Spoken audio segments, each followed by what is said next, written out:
Hi, Claire. How are you? I'm fabulous. Thank you very much. Good, good. Thank you so much for agreeing to sort of take part in this sort of short series of talks. So I'm really excited to be speaking to you today. Can you just sort of tell us a little bit about yourself, who you are, where you're from? If that's okay. Where am I from? Gosh, where does that one start? I'm from New Zealand.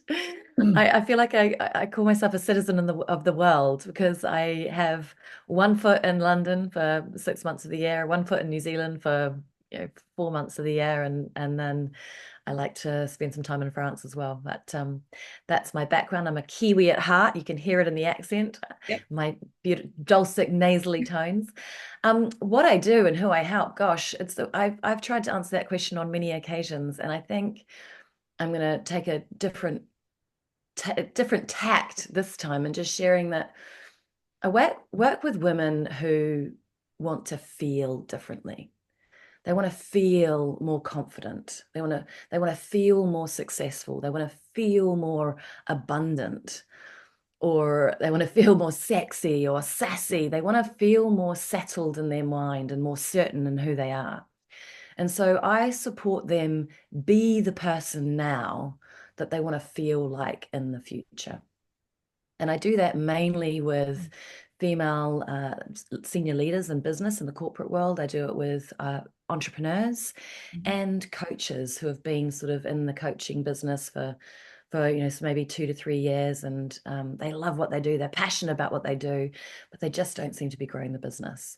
So I help them step into the next level person of themselves that they know they're capable of, but just can't see at the moment how to get there. Okay, amazing. Wow, thank you so much. So I've Googled you myself. Good old Google. Good old Google. Yep, absolutely. And so on your profile, it says that you are a self mastery coach. And a lot of people, when they read that, they might go, well, what does that mean? Can you just elaborate on that a little bit for us? Yeah, yeah. So self mastery coach, most people operate from what I call circumstantial power.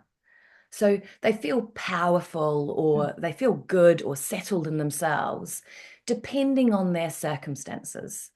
So they feel good if they win a new client, or if they get good feedback, Mhm. or if they get a promotion at work, or if they've got a certain amount of money in their bank. Um, they feel good about themselves if the circumstances are right according to how they think the circumstances should be. But if they lose a client, so if those circumstances change, or if they lose a client, or if they get a no from their proposal, or they see that as a rejection, or someone gives them harsh critique, or life knocks them back in some way, they feel bad about themselves. So self mastery is cultivating personal power over circumstantial power. It's knowing your value and your influence, and your power is inherent, it's innate, it's already within us, despite all the circumstances, not because of. And that gives you a lot of freedom from emotional suffering and allows you to take more risks, be bolder, and go after what you want with less thinking on your mind. So that's how I would say what self mastery is. Cool. Brilliant. Sounds ace, doesn't it? It's brilliant. It works for me. Well, yeah, absolutely. So as you know, I'm a counselor and I help people work through their traumatic experiences. And one of the topics that I discuss with clients is what they think and what they believe about themselves as a result of those traumatic experiences. In your experience, why is it so important that we have self-belief and we have self-confidence? And what difference does that make to our lives? Mm.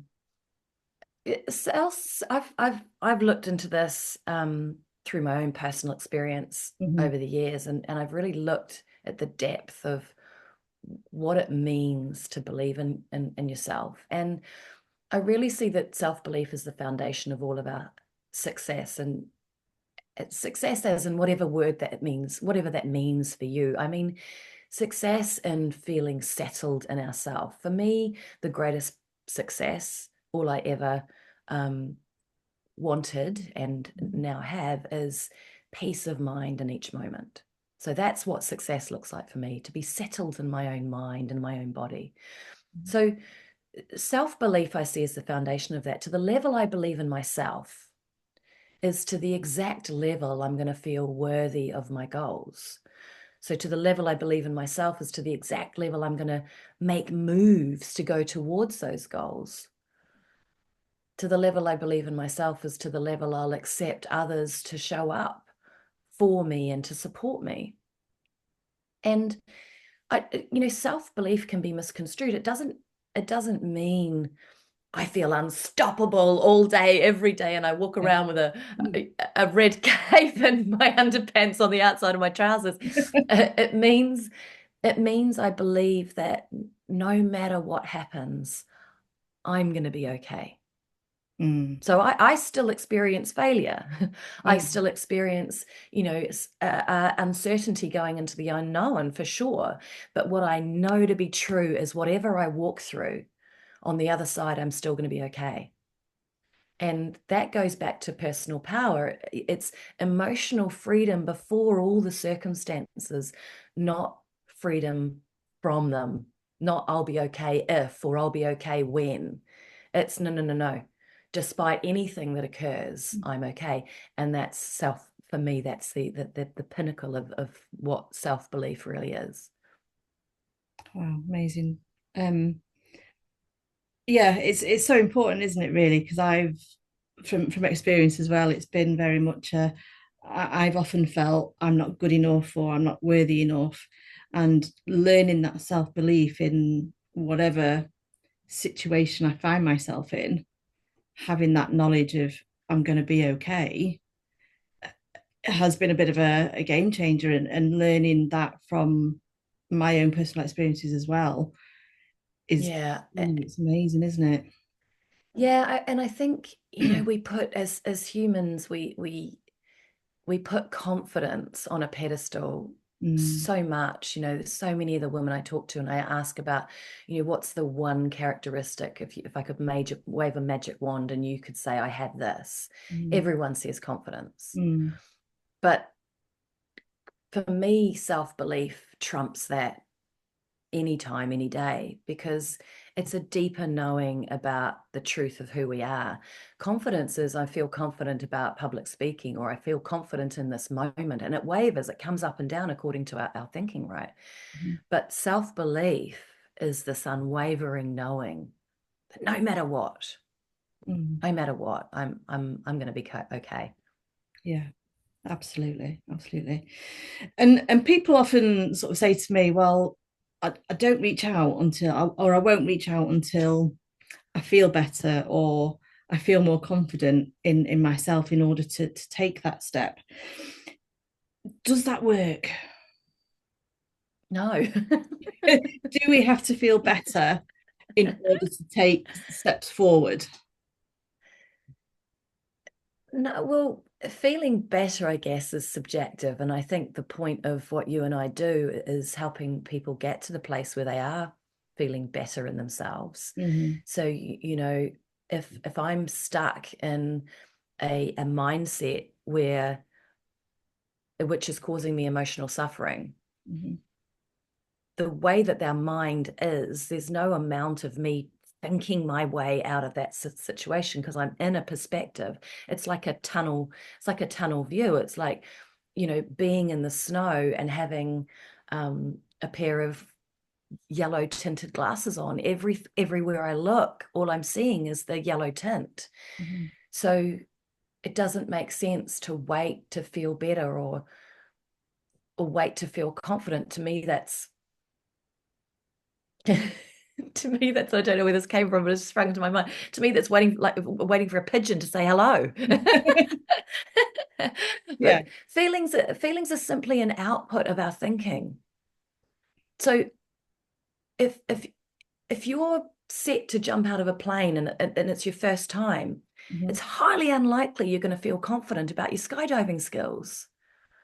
if your line of thinking is I'm going to die, the output of that thought will likely be terror or some variation of it. Mm.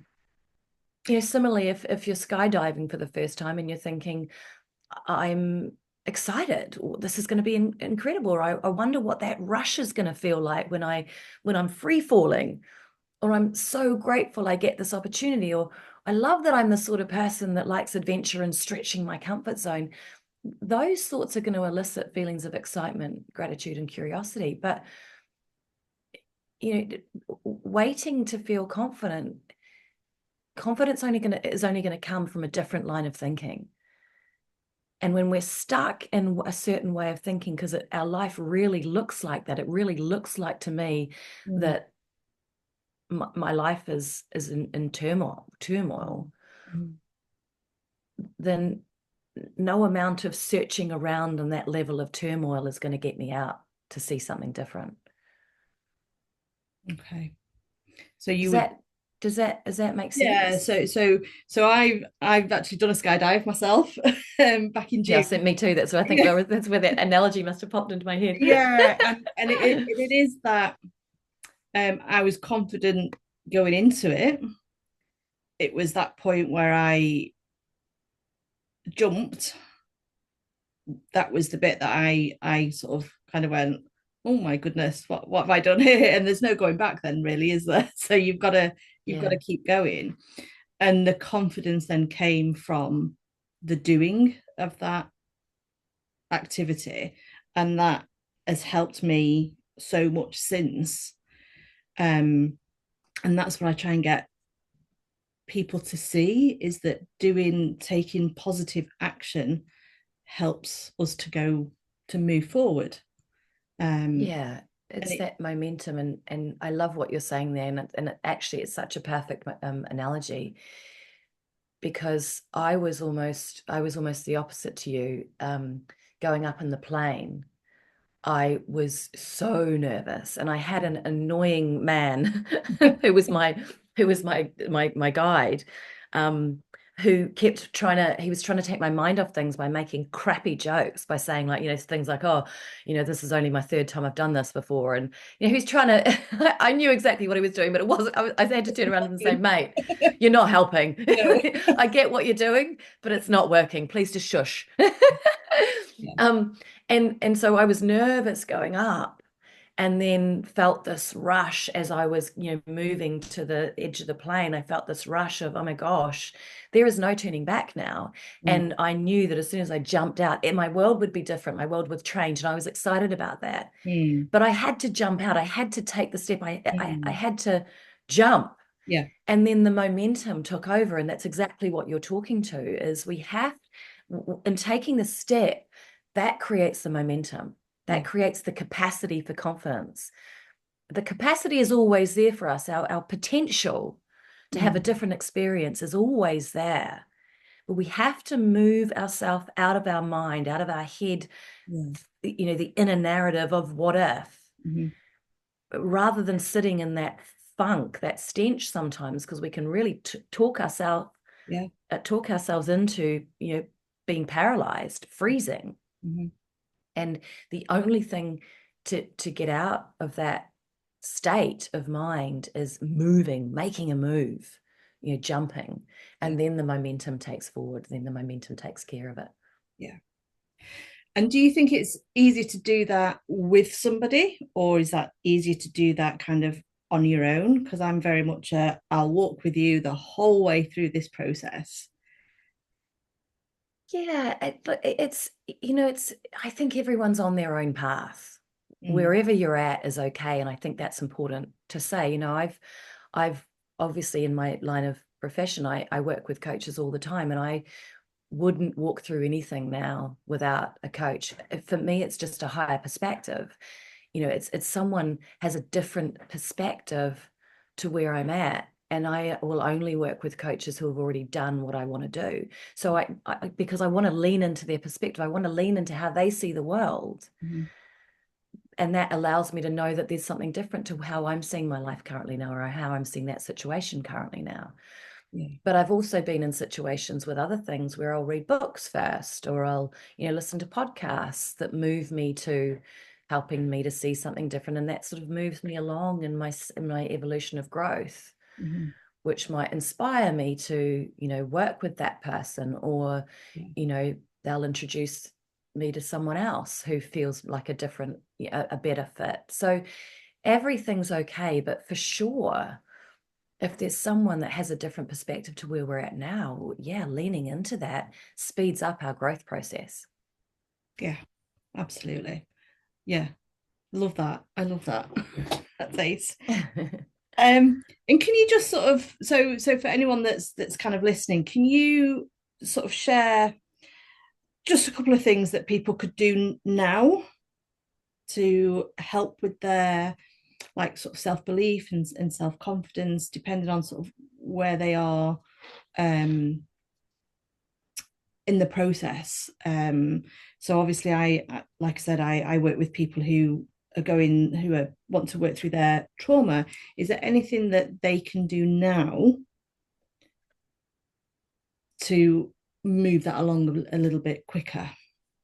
Yeah, for sure. And, I think trauma, and I think I've said this on one of your posts as well in the comments, is talking about, trauma can be a word that people can discard quite easily if they haven't had what I call trauma with a capital T. Mm-hmm. Like, people who have been through quite distressing and stressful traumatic events, Mm-hmm. such as, the people in the world that you're working with. Mm-hmm. But we have all absolutely gone through our own trauma to a level of, to a varying or less greater or lesser degrees. Trauma is occurring in all of our lives. Mm-hmm. And it happens from a very young age of, between 2 to 7. Mm-hmm. Could be, when we're waiting outside the school gates, and mum's supposed to be picking us up, and mum somewhere has got, she's on her way, but she's got stuck in traffic. She's stressed out that she's not Yeah. waiting, she's not there at the gates for her child, and she's thinking about, her child being stressed out. That's a slightly traumatic event for the mum, but Yeah. think of the child Yeah. who's, waiting around. Where's mum? She's not here. I'm abandoned. Mum doesn't love me. Like we do as a child, with those, with the childlike glasses on, jump to conclusions that can actually change our way of seeing the world in a moment. Mm-hmm. And we're affected by that, and that affects our life from there on going forward in the way that we see things. It can affect our capacity to feel safe in our bodies sometimes. So this is a very long-winded answer, but all to say that, none of us should take the word trauma lightly, No. because we're all living our own levels of trauma, and our thought process and our belief systems are based on that. We all operate on autopilot according to our belief systems.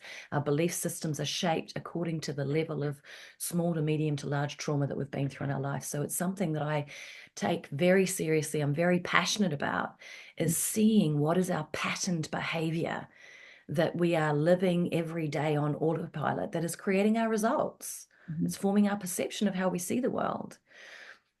So back to your question, all of us 100% can change our lives to a degree. And I say, I come back to that point. For me, it's how do I have more peace of mind in the moment, Mm-hmm.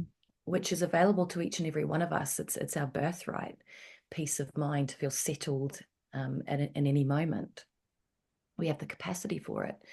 It's innate. And it starts with the journey of self-inquiry. It starts with the journey of questioning my thoughts, my inner narrative. Mm-hmm. So step one, I'd say, if this is a 3-step process for anyone who's listening to this podcast, or anyone who sees this, or anyone on this journey to peace of mind, I would say the first step is becoming aware that you have a voice in your head 24/7, even when you're asleep, Mm-hmm. that you have a voice in your head that is governing your feelings, it's governing your behaviors, it's governing your actions, and it's governing your results.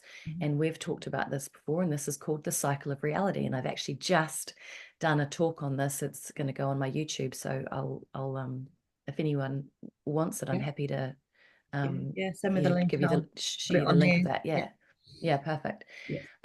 So it means that, getting aware of this inner narrative that is driving our feelings and driving our results, driving our behaviors every moment of every day. We are governed by this voice in our head, but we're like kind of fish swimming in water. And you say to a fish, what's the water like? What's the temperature of the water like that you're swimming in? The fish would go, what water?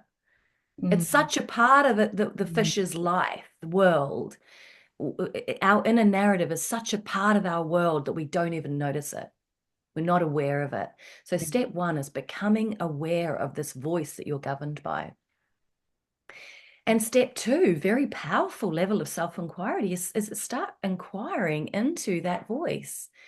Is it true? Mm. Is this true? Is this voice that I'm hearing, is this thought that I'm contemplating on taking action on, is it true? Like you go back to our skydiving, some people would say, and I was certainly one of them, I would never be able to do that. Mm-hmm. I would never be able to jump out of a plane. Absolutely not. Not in my right mind would I ever do that. I said that until I did it. Yeah. And so this voice in our head that we 100% identify as truth, as my identity, as my personality, as who I am, we never question it, but it's not telling us the truth at all, if ever. We are far more capable than the voice in our head. And if we start questioning it, we'll start seeing that. Yeah. So is it true is step two, questioning the voice. Mm-hmm. And we can question it by, that was just a very good example. Everyone in this that's listening to this at some stage in their life has said, I can't do that, and then gone and done it. So the step three is looking, journaling, inquiring. Let's explore those options, those times when I've told myself I absolutely can't do this, and then went and did it. And let me write those down and look at them and contemplate them. What was I going through? What was going through my mind? How did I feel in that moment in time when I thought I absolutely couldn't do that? And then how did I walk through it? Mm-hmm. Because to the level of depth of self-inquiry, we'll start seeing that we're governed by something that's far greater than our inner narrative. There is something else that's in play, something that's not this constant inner chatter, this clanging gong that I call it. Yeah. That's actually something greater than that that's guiding us, that gives us that inner strength, that inner resilience, that inner capacity to move on when we think, I can't go any further. I can't do this. I'll do this. Yeah. And I get really emotional about this because it's so powerful. We can stop ourselves with the inner narrative, or we can let ourselves move forward into this next level person that we can all be if we just start inquiring, who am I? Yeah. What is the truth of me? What is the truth of my potential? Because we're all far, far greater than that inner narrative that stops us from living the life that we're designed for, that we're capable for, that we deserve and we desire. Yeah. So there's a sort of a three-step process that I would urge, that I'm passionate about sharing with anyone to sort of start diving deeper into. Okay, amazing. I love that. Something that I do quite a lot. I journal quite a lot anyway, and it makes such a difference to be able to see something written down and work through it and kind of, yeah, is this true? Is this not true? And again, that's something that I do with clients. I ask that question, is it true? And Yeah. automatically go, yeah, absolutely, absolutely true. It's like, Yeah. hey, is it? Let's work through that. And is it true? Is it not true? And then at the end of it, they're like, oh yeah, it's not true, is it? It's like, No. It's a really good point because, you know, our first instinct, because it's a part of our mind, you know, Mm. is to say, yep, 100% it's true. Yeah. But then we go, well, let's look at what truth means. What is the definition of truth? It's true for you, it's true Mhm. for me, it's true for everyone in my circle. It's true, you know, I can go to anyone in my family and my friend and my close-knit circle and say, this is how I'm seeing the world right now. Is this true for you? And they'll go, no, I don't see it like that. Yeah. Or is it true for you 100% of the time? Can you say, this is my experience every time? No, I can't say that. Well, it's not true then. Yeah. It's not a fact. Yeah. And that's, again, another level of self-inquiry. And you're right about the power of journaling. I use it myself Mhm. all the time and with my clients, because we can contemplate in our head. We can, and I don't call that contemplation, it's actually rumination. And Yeah. all we're doing is throwing around our crusty old narratives Mhm. of our limitations. So only until we get it out on paper and we really start contemplating, we really start throwing this narrative around and we start seeing, well, actually, no, that's not true because you know, two years ago I Mhm. saw this differently, or 2 years ago I was a different person. I didn't see it like this, or this happened and I actually did what I'm saying I can't do right now. So getting it out on paper takes us to the next level of self-inquiry. Amazing. Thank you. Thank you for that. Thank you for those tips. I'm sure lots of people will go out and start journaling now as well. Great. Well, I did a post the other day which made me laugh, and it was like, "Tell me you're a coach without telling me a coach. Tell me you're a coach without telling me you're a coach." Yeah, And one of them was, "You've got 17 journals, all have got for a specific, you know, life moment in time or a specific, you know, yeah, journaling is a very powerful concept to move us forward into our next level selves." it is. Absolutely. Absolutely. Um, Claire, thank you so much for your time today. I know time is very precious. It's been an absolute pleasure to talk to you today. Um, yeah, thank you so much for your time. Appreciate Thank you for inviting me. I always love our conversations, and yeah, and look forward to this coming out and to further conversations that we can have in the future. it. Okay, thanks very much, Claire. Take care. Right. Thanks, Helen. Bye.